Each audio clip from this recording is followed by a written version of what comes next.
I'll never forget that Tuesday. Funny how ordinary days can turn into the ones that change everything. I'd left work early because my dentist appointment got canceled. Figured I'd surprise Sarah, maybe grab her favorite Thai takeout, light a candle or two. Just a small, sweet gesture. I pulled into the driveway, humming along to some song on the radio, completely unaware that my whole life was about to implode. When I stepped inside, the house was quiet, too quiet.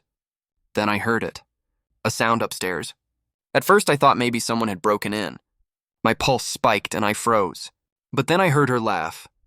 That laugh I used to love, the one she only made when she was truly happy. My stomach twisted. Because in that moment I knew.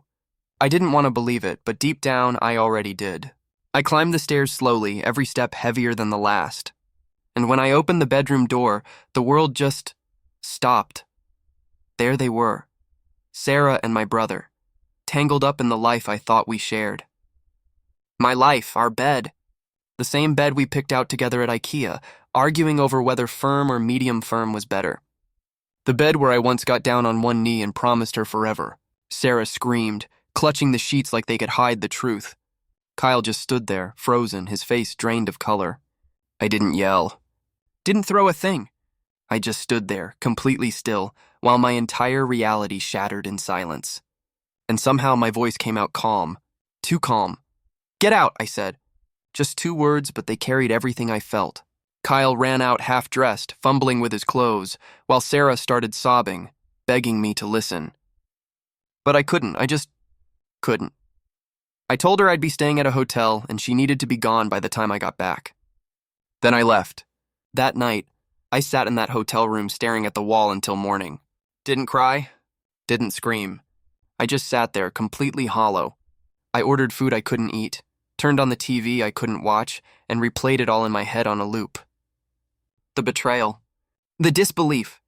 The sound of her laugh. That's when she dropped the first bomb. "It's not what you think," she said. Those 5 words that should be banned from every cheater's vocabulary. Because really, what else could it be? And then she said it. Kyle and we've been in love for over a year. We tried to stop, but we couldn't help ourselves. A year, a whole year. It felt like the floor disappeared beneath me. My mind started racing through every moment of the last 12 months, family dinners, barbecues, holidays at my parents' house. Every time Kyle showed up smiling, every time Sarah laughed at his stupid jokes, every late night at work, every business trip. They'd been living their secret life right under my nose, in my house, on my furniture, in my bed. "I want a divorce," I said, steady as I could. She blinked like I just told her a bad joke. "No," she said, just like that. "No, you don't get to throw away our marriage because you're being emotional and irrational." I actually laughed. Irrational? I caught you sleeping with my brother and you think I'm the one not thinking clearly? But she kept going, her voice soft and patronizing, like she was explaining something to a child. "You're hurt. I understand that. But if you'd been meeting my emotional needs, this wouldn't have happened. Kyle listens to me. Kyle makes me feel special. Kyle understands me in ways you never did." That was it. I cut her off. "Then Kyle can have you." The mask slipped. Her face twisted with anger. Suddenly I was the villain. She started yelling about how I was never home, how I only cared about work, how I forgot her birthday. Which I hadn't. I threw her a surprise party with 20 of her friends. Then she said I never took her anywhere nice. We'd been to Paris 6 months ago. She claimed I didn't support her career. Funny, since I helped her prep for the interview that landed her current job.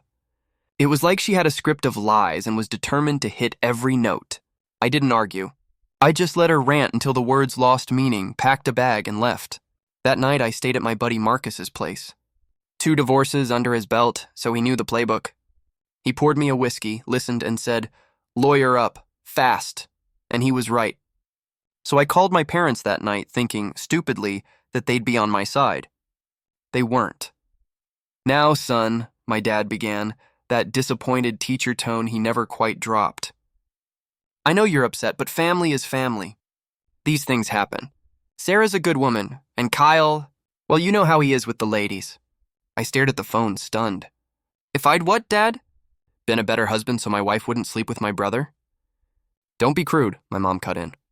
"We raised you better than that." Then she said the thing that made my blood run cold. "Sarah called us earlier. She's very upset. Said you kicked her out and got violent. What? I could barely speak. I left. I didn't touch her. Well, that's not what she said, my mom replied. She was frightened, said you were yelling, throwing things. She has nowhere to go, so we told her she could stay here, in Kyle's old room, until you two work this out. I just sat there in disbelief. My parents, my own parents, were letting my cheating wife stay in their house, believing her lies over their own son's truth. There's nothing to work out, I said finally. I'm divorcing her. Don't be hasty, my dad warned. Marriage is work. You don't just throw it away at the first sign of trouble. Trouble? I snapped. Did Mom sleep with Uncle Bill? Silence.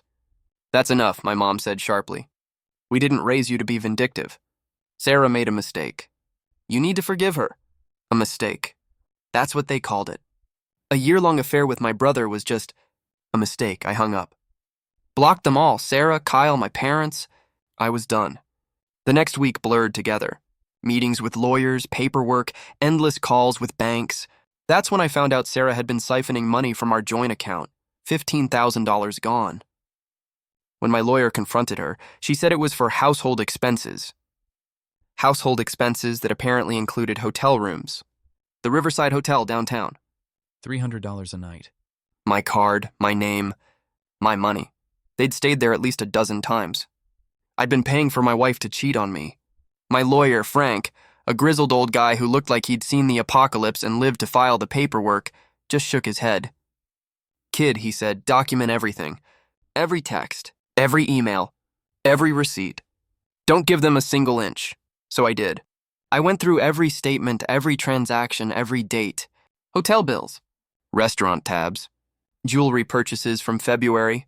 Nothing for me on Valentine's Day, but apparently Kyle got something nice. And that's when I realized I hadn't just lost a wife. I'd lost a family. And somehow they all thought I was the problem.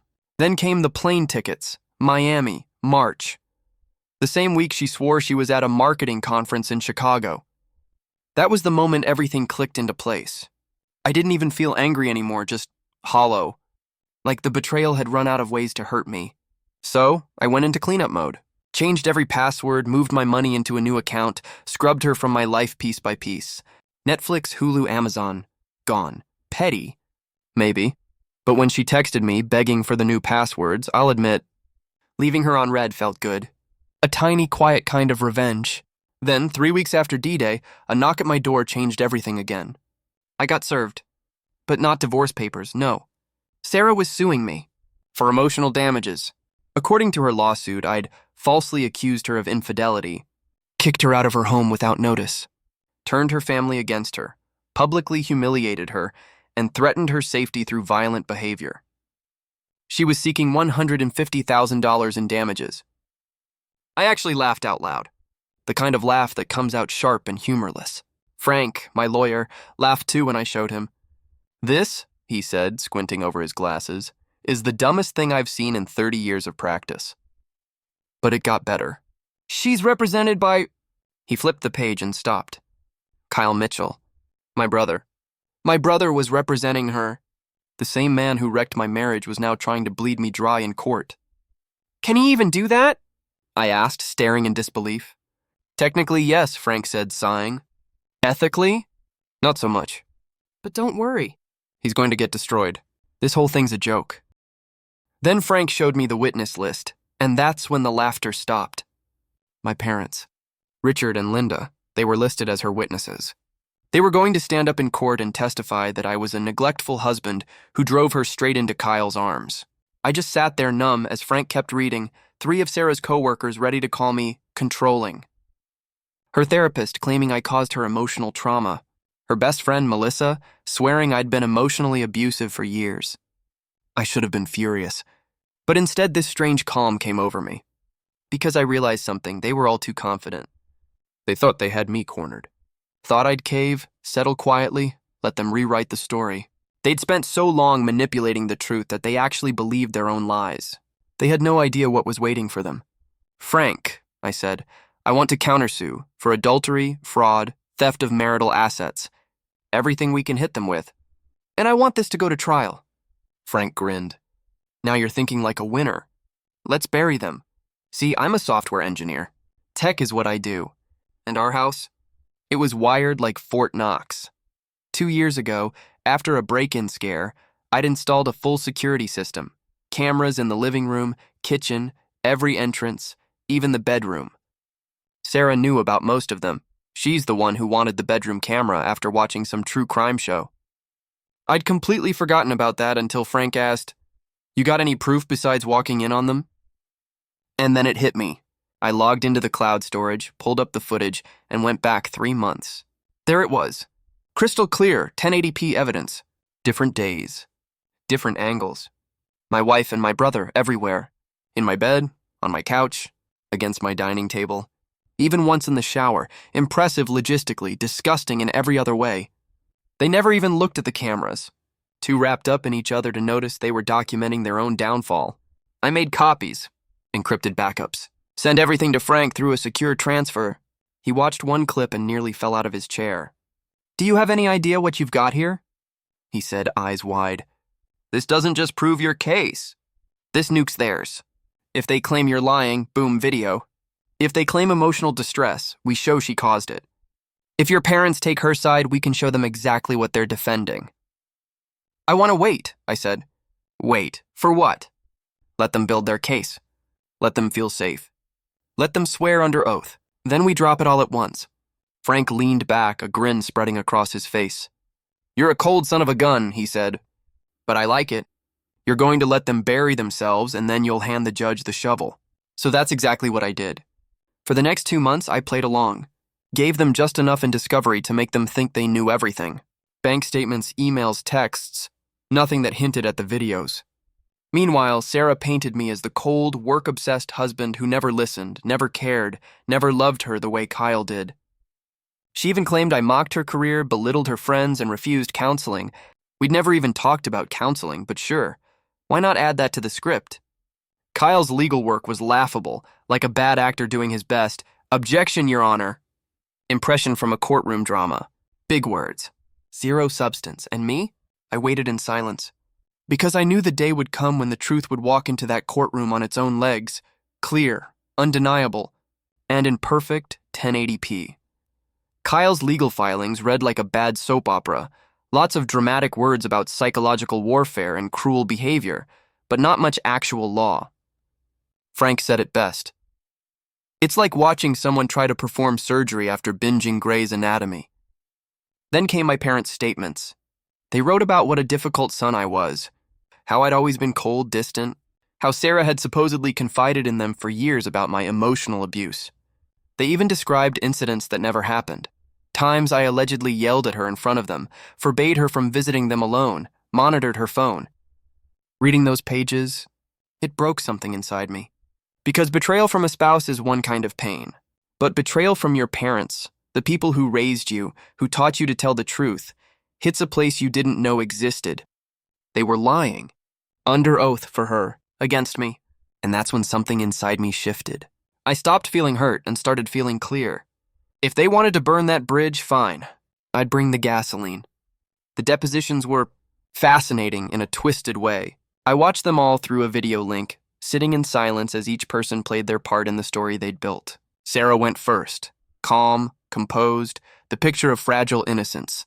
She told them I'd been cold and neglectful, that her relationship with Kyle developed naturally over time. She said they tried to resist their feelings but couldn't help it. She spoke softly, cried on cue, and dabbed her tears with tissues Kyle handed her, because of course he did. When asked about the money she'd taken from our account, she claimed it was for self-care. Apparently I'd been so controlling she wasn't allowed to spend on herself. She painted this elaborate picture of emotional and financial abuse, everything short of physical. And when they asked why she didn't just leave me if I was so terrible, she smiled sadly and said, "Because I still loved him." I believed in our vows. I thought I could fix us. The irony wasn't lost on me. Vows, spoken by the same woman who'd spent a year breaking every one of them with my brother. Then came Kyle's turn. He sat there with that fake confidence he always wore like cologne. He claimed he'd just been comforting Sarah through our marital troubles, that their bond had grown deep and pure over time, and that the physical side just happened. When the lawyer asked if he thought sleeping with his brother's wife was appropriate, he actually said, "Love doesn't follow society's rules. When you connect with someone on a soul level, you can't deny that connection." I nearly laughed. Or vomited. Maybe both.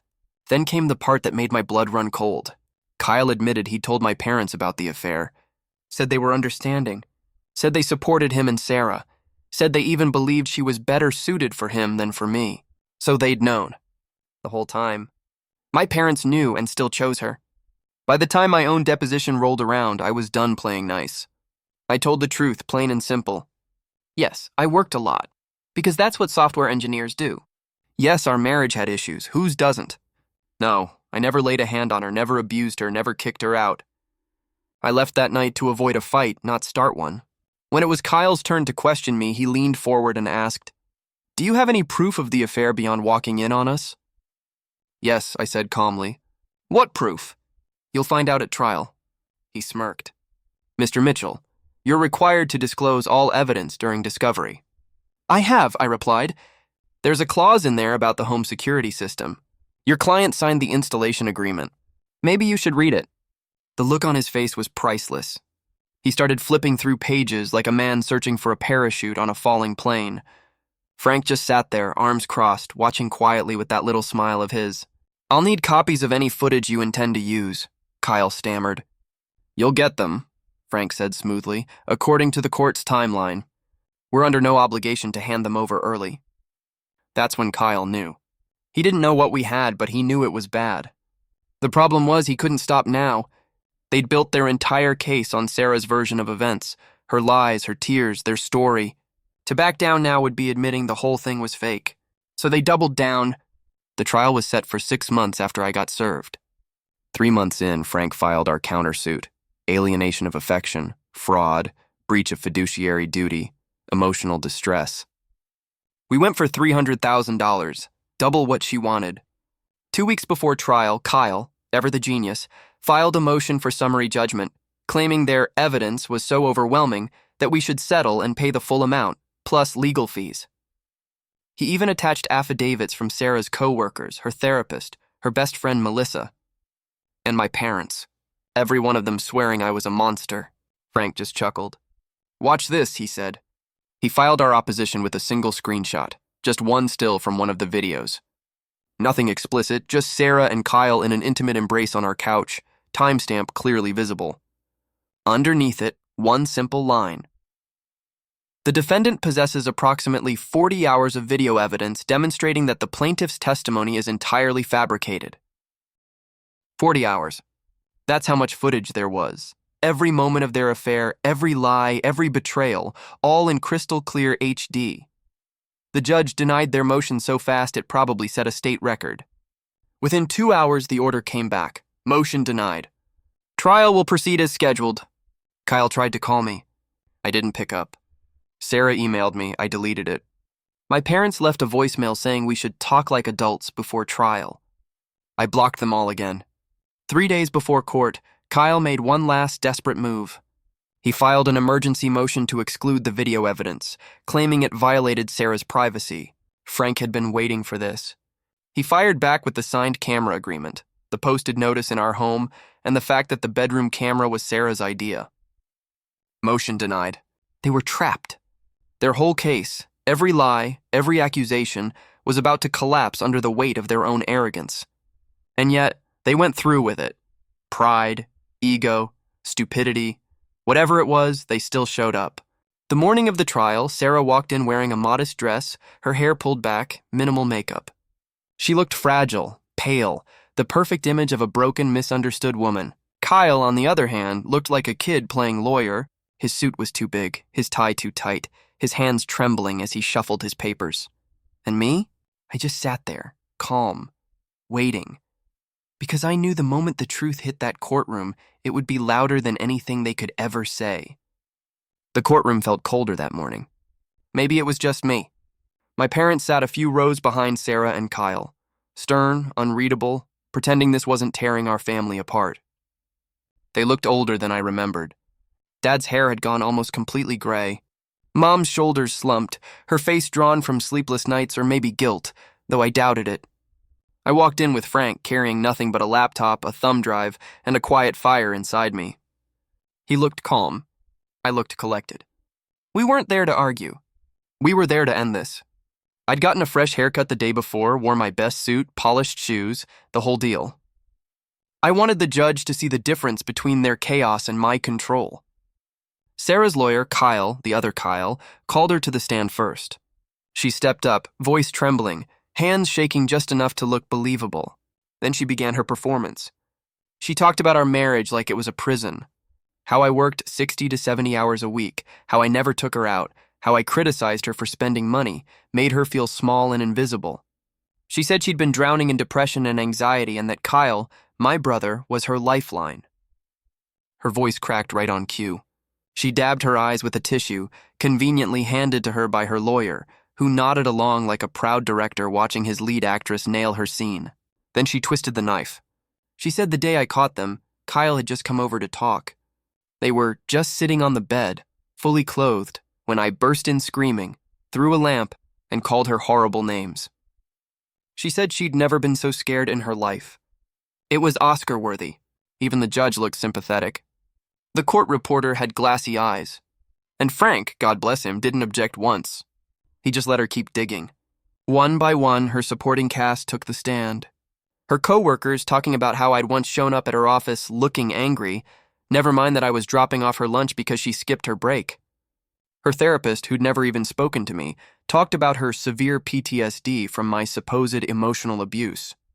Then her best friend Melissa, eyes full of righteous fury, testified that Sarah had cried on her shoulder for years because I made her feel unwanted. Lies, all of it, but told beautifully. And then came my parents. Dad went first, steady voice, serious tone, said I'd always been emotionally distant, hard to love. That Sarah had tried her best, but I just didn't know how to care for someone properly. Mom followed. Her words hit harder than anything Sarah could have said. She said Sarah was like a daughter to them. Said she'd never seen her happier than when she was with Kyle. She even smiled when she said it, looked right at me and said, "Some people just aren't meant to be together." Sarah lights up around Kyle. She never did that with my son. It was like being stabbed slowly over and over by the people who were supposed to protect me. When Kyle tried to testify next, Frank finally stood. Calm as ever. "Objection, Your Honor. Conflict of interest." The judge nodded. Sustained. Kyle's face drained of color. He realized he couldn't be both the lawyer and a witness in his own circus. His first big mistake, 2 days. That's how long they painted me as a monster, an abuser, a cold-hearted husband who'd driven his wife straight into the arms of another man, my brother. Then it was our turn. Frank stood, buttoned his jacket, and said quietly, "Your Honor, we'll be brief." He called me to the stand. I took my oath, sat down, and told the truth, every calm, steady word of it. Finding them in bed together. The money she took, the lies, my choice to walk away instead of fighting. "Did you ever call your wife the names she claims you did?" Frank asked. "No," I said. "I told her I was leaving. Told my brother to get out." "Did you throw a lamp?" "No." "Did you restrict her money or control her behavior?" "No, we had joint accounts. Separate ones, too. She spent what she wanted." "Your wife claims you worked 70-hour weeks." "I work 45. From home, twice a week." She worked late far more than I ever did. Then Frank leaned in slightly. "Do you have evidence to support that?" I looked right at Sarah. "Yes," I said. "I have video evidence." The entire courtroom went silent. Sarah went pale. Kyle jolted up like someone had just plugged him into a socket. "Objection!" he shouted. "This evidence wasn't disclosed during discovery." Frank smiled faintly. "It absolutely was, Your Honor." And just like that, the tone in the room shifted. The air in the courtroom had shifted, heavy, tense, like everyone could feel something big was about to happen. Frank stood there, calm as ever, flipping through his notes like he'd been waiting for this exact moment. "Your Honor," he said, his voice steady. "In our interrogatory responses, we clearly disclosed the existence of home security footage." He read it straight from the file, word for word. Question 14, evidence of the affair. Our response. Defendant possesses security camera footage from the marital residence showing the plaintiff's extramarital relationship. He looked up, deadpan. "Seems pretty clear to me." The judge turned to Kyle, eyebrows raised. Is that true, counselor? Kyle froze. You could actually see the panic crawl up his neck. He shuffled through his papers, flipping page after page until his hands started trembling. I didn't think the disclosure was clear enough, he stammered. Frank didn't even blink. It was clear, he said smoothly. Crystal clear. He just didn't read it. The judge sighed, unimpressed. It's becoming increasingly apparent you didn't do your due diligence, counselor. Objection overruled. Let's see this video evidence. And just like that, the whole room held its breath. Frank connected his laptop to the courtroom's big screen. The lights dimmed slightly. On the monitor, the timestamp appeared, December 14th, 2:34 p.m. The camera angle was unmistakable. Our bedroom. Sarah and Kyle. And they were definitely not just talking. You could feel the oxygen leave the room. My mother gasped, covering her mouth. My father looked like someone had punched him in the chest. Sarah broke down completely this time, no rehearsed tears, just raw humiliation. Kyle stared at the floor, his face drained of color. The judge's voice cut through the silence. I think we get the idea, counselor. How much of this do you have? Frank replied calmly, approximately 40 hours across 3 months, Your Honor. Multiple dates, multiple rooms, all directly contradicting the plaintiff's testimony. You could practically hear Sarah's world collapsing. Frank played 3 more clips, each one from a different day, a different part of the house. The living room. The kitchen. Even the master bathroom. Every timestamp perfectly clear. Every lie exposed in 1080p clarity. When he was done, he turned back to the judge. As you can see, Your Honor, this wasn't a misunderstanding. This wasn't one mistake. This was an ongoing, calculated affair between the plaintiff and the defendant's brother. He clicked again, and the screen filled with bank records, Sarah's spending, hotels, jewelry, restaurants, all during times she'd claimed to be working late. The jewelry purchased on February 14th, Frank added, was never given to my client. Then came the phone records, hundreds of calls, thousands of texts, her lies unfolding line by line. Finally, Frank opened one last video. And now, Your Honor, the day in question. The clip showed me walking into the bedroom, calm, silent, no shouting, no lamp throwing, no violence. Just betrayal, quiet and heavy. I said, "Get out." Kyle bolted. I told Sarah I was leaving, that she needed to be gone when I got back. Then I left. That was it. When the video ended, the judge looked at Sarah like she was seeing her for the first time. Her voice was low, almost disgusted. "Counselor," she said to Kyle, "did you know about these videos before you filed this lawsuit?" Kyle fumbled over his words. I trusted my client's version of events. I didn't think. That's exactly the problem, the judge cut in. You didn't think. You didn't verify. This is why attorneys shouldn't represent people they're personally involved with. It clouds judgment. She leaned back in her chair. Do you have anything else, or can we move to the countersuit? Kyle just shook his head, defeated. No, Your Honor. Then we're done here, she said. The plaintiff's case is dismissed with prejudice. It was over. Sarah broke down in the hallway, sobbing uncontrollably. Kyle just stood there, silent, pale, hollow. My parents were off to the side, whispering harshly, their faces tight with shame. I didn't even look at them. Frank and I walked right past. Outside, Frank finally smiled, that quiet, satisfied smile of a man who just buried the opposition. That, he said, is what total victory looks like. 33 years in this job, and that was one of the most satisfying days I've ever had in court. The next morning was short and final. Frank laid out the damages, therapy, legal fees, the marital funds Sarah drained, all totaled to $75,000. We weren't after revenge. We were after truth, and proof that I hadn't imagined the madness of the last year. Kyle barely tried to defend her. Even his voice sounded hollow. The judge ruled swiftly, $75,000 to me plus all legal fees. Over $100,000 in total debt. Her wages would be garnished if she didn't pay. Then the judge turned to my parents. Her voice softened, but her words cut deep. Mr. and Mrs. Mitchell, she said, your son was deeply wronged by his wife and his brother. And instead of supporting him, you stood beside his abusers. You lied under oath for them. You'll have to live with that. They sat frozen, silent. And then she looked at Sarah. As for you, Ms.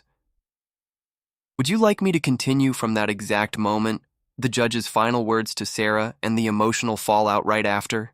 The courtroom was dead silent, just the sound of the judge's voice echoing off the walls, sharp and deliberate. "Ms. Martinez," she began, her tone cutting like ice, "you came into my courtroom and committed perjury. You lied under oath about physical abuse that never happened.